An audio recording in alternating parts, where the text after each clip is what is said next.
বেশি বেশি আল্লাহর জিকির করেন, সুবহানাল্লাহ, আলহামদুলিল্লাহ, আল্লাহু আকবার, লা ইলাহা ইল্লাল্লাহ, লা হাওলা ওয়ালা কুওয়াতা ইল্লা বিল্লাহ, এগুলো পড়তে থাকেন বেশি বেশি।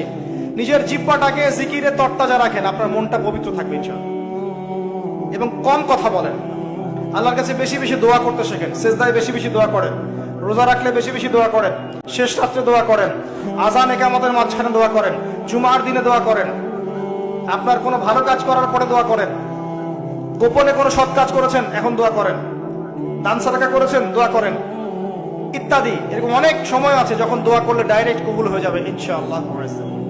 বেশি বেশি দোয়া করেন, তাজকিয়া হবে। আর একটু কম খান, একটু কম ঘুমান, একটু কম মানুষের সাথে মেশেন। যত বেশি মিশবেন তত মনটা মরে যাবে। কিন্তু বিনা প্রয়োজনে বাড়ির বাইরে বের হয় না। আরেকটা কথা বলবো, আল্লাহর জন্যে, আল্লাহর কথা স্মরণ করে, নিজের পাপের কথা স্মরণ করে কান্নাকাটি করতে শেখেন, মন নরম হয়ে যাবে ইনশাআল্লাহ। তখন গিয়ে আপনার কলবে আল্লাহর নূর আসবে। এই নূর দিয়ে আপনি তাই দেখবেন যা সবাই দেখতে পারবেন। ওই নূর দিয়ে আপনি এমন কিছু শুনবেন যা সবাই শুনবে না। ওই নূর দিয়ে আপনি এমন কিছু উপলব্ধি করবেন যা সবাই উপলব্ধি করতে পারবে না। আপনি খিদির আলাইহিস সালাম হতে পারবেন ইনশাআল্লাহু আযজা ওয়া জাল। যিনি বুঝতে পারছেন নৌকা কেন ফোটা করতে হলো, যিনি বুঝতে পারছেন বাচ্চাকে কেন হত্যা করা হয়েছে, আর যিনি বুঝতে পারছেন দেয়াল কেন নির্মাণ করা হয়েছে, এটাকে মুসা আলাইহিস সালাম বুঝতে পেরেছিলেন। এই গল্প কোথায় আছে? কোন সূরায় আছে? আজকে জুমার রাত নয় কি? ওয়াদা করেন আজকে জুমার দিনে সূরা কাহফ সবাই পড়বেন, ওয়াদা করেন, এবং অর্থ সহ পড়ার চেষ্টা করবেন। পারা যাবে? প্রথম 10টা আয়াত মুখস্থ করবেন, পারা যাবে? আল্লাহ পাক তৌফিক দান করুন, আমিন। একটা কথা বলে শেষ করছি, রমাদানে কয়েকটা কাজ। প্রিয় ভাইয়েরা, আমি কয়েকটা লেকচারে বলেছি, আরেকবার রিপিট করছি। অনেকে বলবো রিপিট করার কি দরকার? বলবো সূরা আর রহমান পড়েন।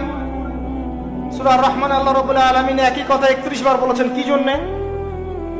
উত্তর দেন, কি জন্য? একটা বিষয় গুরুত্বপূর্ণ হলে মানুষ রিপিট করে, তাই নয় কি? গুরুত্বপূর্ণ বিষয় রিপিট করার মধ্যে কি ইলমের স্বল্পতা? আল্লাহ রাব্বুল আলামিন 31 বার বলেছেন ফাবি আইয়ি আলাই রাব্বিকুমা তুকাযিবান।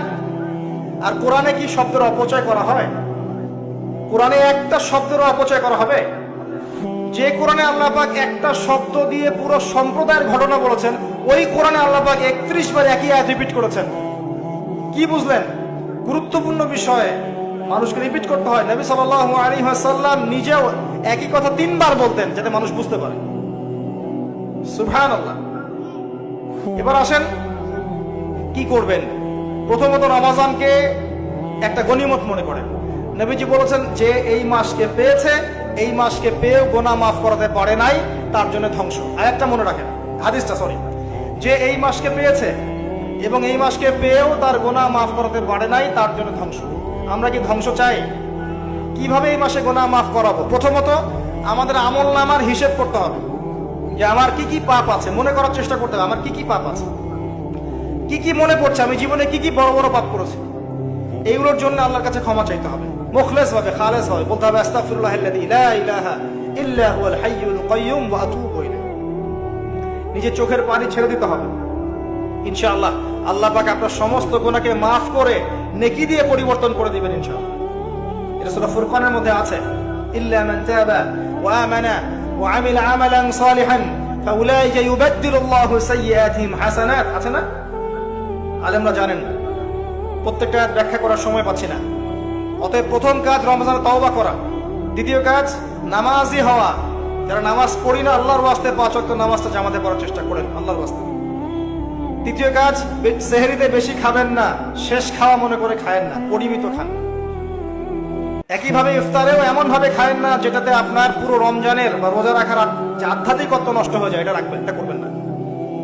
ইফতারে পুরান ঢাকার মানুষের মতো খাবার নিয়ে বসেন না, 30টা 20টা 15টা আইটেম, সুবহানাল্লাহ।